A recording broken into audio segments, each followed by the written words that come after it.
to applying your foundation or concealer? Are you team brush, team makeup sponge, or team fingers?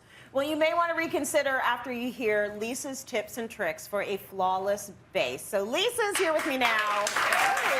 Let's talk about these application methods. Is one better than the other? Well, the truth be told, there's no right or wrong answer to this. It's your personal preference, and listening to your skin and what your skin needs is what's most important. However, the application that you choose will give you different results. So it's very important for you to understand what those results will be to achieve the look that you're going for. Okay, well, let's talk a little bit about that. Break it down for us. What are you going to get with each method? So I'm going to demo on my hand, and I am using a color that's not matched to me just so that everyone can see the differences between. So first and foremost is fingers. People love to apply foundation with their fingers. Yeah. It's a great tool to use.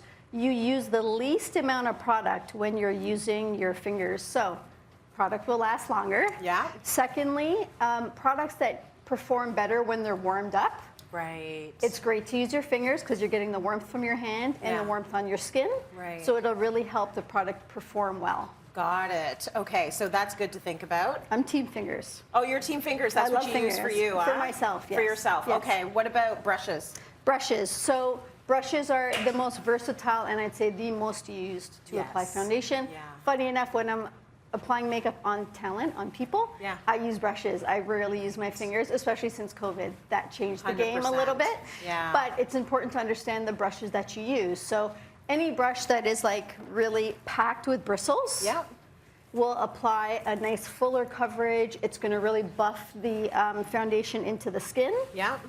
And then there's brushes that are more fluffy. Yeah. This is going to give a lighter, more even coverage to the skin. I'm going to just buff this into my skin. This is like a medium, so it's kind of tough, but it still has some flexibility. Okay. Just so that we can see the difference in the application. Okay, good stuff. So is it using as much as, is it using a little bit more of the makeup than the fingers would? Yes. It is. So a little bit absorbs, but you're not losing a whole lot of product in the brush. Fair enough. Yes. Okay, now what about the spongy sponge, which is like, these things are very popular. Beauty blenders. I do love a sponge. Yeah. I do. It gives a completely different finish, a more airbrush finish to the skin. It makes the foundation become one with the skin. It's important, though, to make sure that it's moist. Right. Because then it's going to absorb less product. Got it. So you will go through your product a little bit faster when you're using a sponge because it's a sponge, so it's going to absorb. Right, that's just part of the deal. Yeah.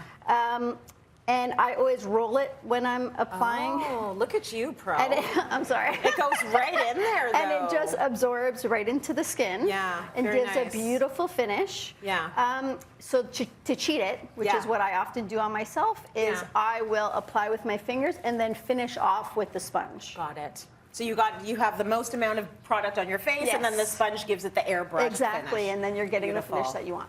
Okay, let's bring in our model, Nobahar, now to help demo your next tip. We love Nobahar. We always have a chair for you here. What are we talking about now, Lise? We are talking about different forms. So if I'm applying blush, which we're going to do today, I'm going to apply cream blushes with my fingers on this side of her face. Okay. And on this side of her face, we're going to apply powder. Okay. So taking a blush. So using your fingers, it gives you great precision. So you can really choose where you want the blush to be. And then, so you're making the middle point, high part of the cheek more intense, and you're blending around to give it a softer finish. If you were doing it on your own face, which finger would you be using, Lise?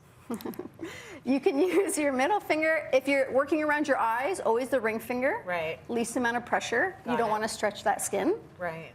On the face, I tend to use my middle finger. Middle finger. Yes.